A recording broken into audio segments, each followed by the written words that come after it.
अब एक दफ़ा बेटा आपने टेबल ऐड कर लिया है तो नेक्स्ट हमारा प्रोसीजर होता है इस टेबल के ऊपर डिफरेंट फॉर्मेट अप्लाई करना।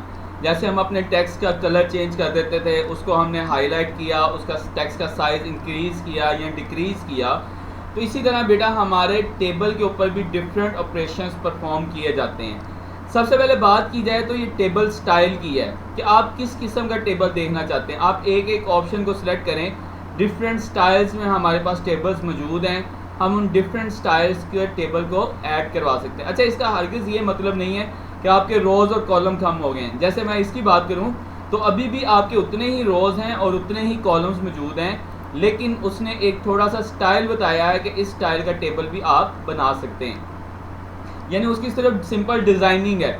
आपको जो डिज़ाइनिंग पसंद आ जाए आप वो वाली डिज़ाइनिंग सेलेक्ट कर सकते हो और उसके बाद उसके अंदर अपना सारा डाटा ऐड कर सकते हो। जो आपको पसंद आए उस तरह की डिज़ाइनिंग आप पसंद करो, ठीक है। जिस तरह का आपको टेबल अच्छा लगे उस तरह का टेबल बनाकर आपके पास ये मल्टीपल डिज़ाइंस मौजूद हैं। ये एरो हेड से बेटा मैं आपको दिखा रहा हूँ, आपके पास इतने किस्म के डिज़ाइन मौजूद हैं। उनमें से आप किसी भी किस्म के टेबल का डिज़ाइन सेलेक्ट करके उसकी वैल्यू को, उसके टेबल को आप बना सकते हो, ऐड कर सकते हो। अच्छा, बिलफर्ज वक्ती तौर पे हम किसी एक टेबल के डिज़ाइन को सिलेक्ट कर लेते हैं और उस डिज़ाइन को सिलेक्ट करने के बाद हमने जब ओके का बटन दबाया तो बेटा वो डिज़ाइन का टेबल आपके पास अब मौजूद हो गया। इसको बिल्कुल सिंपल करना है तो बेटा हम दोबारा टेबल की बिल्कुल स्टार्ट ऑप्शन में सिंपल वाली पोर्शन में चले जाते हैं, क्योंकि कुछ चीज़ें आपको भी मैंने बॉर्डर इफेक्ट, शेडिंग सारा कुछ सिखाना है, तो वो बिल्कुल सिंपल टेबल होगा तो हमें आइडिया होगा कि हम किस तरह शेड ऐड कर सकते हैं और किस तरीके से हम बॉर्डर वगैरह ऐड कर सकते हैं। उसमें बेटा बात की जाए तो हमारे टेबल स्टाइल से बिल्कुल आगे शेडिंग की ऑप्शन है। शेड किस लिए इस्तेमाल होता है? शेड आप अपने टेबल के किसी एक पोर्शन को, मिसाल के तौर पर मैं इसको सिलेक्ट करता हूँ, इतने पोर्शन को, इसको मैं फिल करना चाहता हूँ। किस शेड के साथ फिल करना चाहता हूँ? ब्लैक शेड के साथ फिल करना चाहता हूँ, ऑरेंज शेड के साथ फिल करना चाह रहा हूँ, ग्रीन शेड के साथ फिल करना चाह रहा हूँ, ब्लू शेड के साथ। जो भी कलर आपको पसंद आए आप उस शेड के साथ इसको फिल कर सकते हैं। मिसाल के तौर पर आपको कोई डिज़ाइन दिया गया है कि टेबल के जो सबसे टॉप वाला आपकी रो है उस रो को मैं ब्लू शेड के साथ डिज़ाइन करना चाहता हूँ, तो मैं टॉप रो को सिलेक्ट करूँगा और शेड में जाके मैंने ब्लू पे क्लिक कर दिया तो उसको ब्लू कलर असाइन कर दिया गया। उसके बाद बेटा अगला है हमारा बॉर्डर स्टाइल। बॉर्डर स्टाइल क्या चीज़ है? ये जो हमने टेबल बनाया है, इस टेबल के अंदर अब हमारे पास डिफरेंट ऑप्शंस मौजूद हैं। उन ऑप्शंस में हम इन टेबल की आउटलाइन को चेंज कर सकते हैं। ये किसी भी किस्म की हम आउटलाइन सेलेक्ट कर सकते हैं। जैसे हमने इनर कलर को चेंज किया है, अंदर के शेड को चेंज किया है, इसी तरह बाहर जो उसकी आउटलाइन है अगर आप उसको चेंज करना चाहते हो तो वो भी चेंज कर सकते हो। मिसाल के तौर पर मैं सारे टेबल को सिलेक्ट करता हूँ और बॉर्डर स्टाइल में जाके मैं ये डबल बॉर्डर कर देता हूँ। अब वो कहता है कि कहाँ कहाँ पे, मैं कहता हूँ ये वाली सारी लाइन को मैं डबल बॉर्डर करना चाहता हूँ, तो उसने उस सारी लाइन को डबल बॉर्डर कर दिया। फिर मैं दोबारा बेटा आपको दिखा देता हूँ, मैं बॉर्डर स्टाइल में गया और मैंने यहाँ पे कोई भी लाइन स्टाइल चेंज कर लिया, तो मैं जिस भी पोर्शन के ऊपर क्लिक करूँगा वो वाला पोर्शन मेरा उस लाइन स्टाइल के अंदर कन्वर्ट हो जाएगा।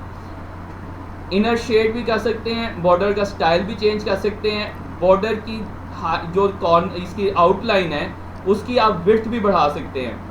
अगर वो जितनी ज़्यादा आप उसकी विड्थ बढ़ाते जाएंगे उतना ही ज़्यादा वो आपको बढ़ा करके बॉर्डर उसका शो कराएगा।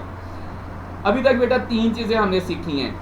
बॉर्डर के अंदर इनर जगह पर किसी भी जगह पर शेड करना, फिर उस टेबल के अंदर, फिर टेबल की जो आउटलाइन है उसको आपने बॉर्डर अप्लाई करना, फिर उस बॉर्डर के कलर को चेंज करना, कलर के अलावा आप उसकी विड्थ को भी चेंज कर सकते हो। लास्ट बेटा हमारा है कि बॉर्डर अब कहाँ कहाँ पे शो करना है। हो सकता है कि आपकी रिक्वायरमेंट हो सिर्फ बाहर वाली आउटलाइन बॉर्डर की शो हो, अंदर वाले जितने भी आपके ब्लॉक्स हैं उसको आपकी कोई भी लाइन शो ना की जाए। तो बेटा हम बॉर्डर की ऑप्शन में जाएंगे, यहाँ से बेटा हम बॉर्डर को सिलेक्ट करेंगे।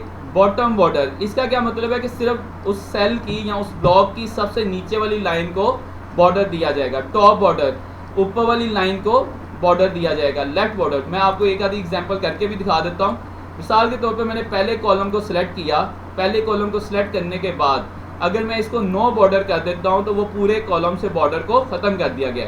अगर मैं इस सारे कॉलम को सिलेक्ट करने के बाद डिज़ाइन में जाके बॉर्डर कहता है कि बॉर्डर कौन सा अप्लाई करना है, टॉप बॉर्डर अप्लाई करना है, तो सिर्फ ऊपर बॉर्डर अप्लाई हो जाना था, लेफ्ट राइट और अप डाउन उसका बॉर्डर ख़त्म हो जाना था, सिर्फ ऊपर वाली साइड पे उसका बॉर्डर मौजूद रहना था। इस तरह हम किसी भी एक सेल को सिलेक्ट कर इस पूरे टेबल में से किसी एक भी सेल को, ब्लॉक को आप सिलेक्ट करके उसके ऊपर डिफरेंट तरह का बॉर्डर अप्लाई कर सकते हो सकता है कि बाकी सारा टेबल आप डिफरेंट रखना चाह रहे हो, एक सेल के ऊपर आपने बॉर्डर अप्लाई कर दिया, उसको आप बिल्कुल यूनिक बनाना चाह रहे हो। तो बेटा ये तमाम वो ऑप्शंस थी जो हम अपने टेबल के ऊपर अप्लाई कर सकते थे। कल हम इस टेबल के अंदर लिख के उसकी एडजस्टमेंट किस तरह हम टेबल के अंदर लिखे गए अल्फाज को left align, right align, centre align कर सकते हैं, या इन टेबल्स के ऊपर डिफरेंट फार्मूलाज अप्लाई कर सकते हैं, वो इंशाल्लाह हम कल की असाइनमेंट में देखेंगे। आज के लिए बेटा इतना ही। थैंक यू सो मच बेटा।